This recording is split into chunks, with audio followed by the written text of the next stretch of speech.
Ancient Rome had vending machines. 2,000 years ago, in the 1st century AD, a device dispensed holy water when you inserted a coin. Insert coin. Receive product. It was designed by an engineer named Hero of Alexandria. A coin would drop onto a lever. The lever opened a valve. Water poured out.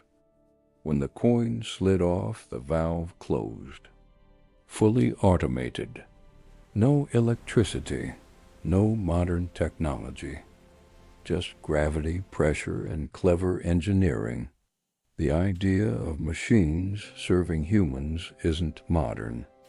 It's ancient and far ahead of its time.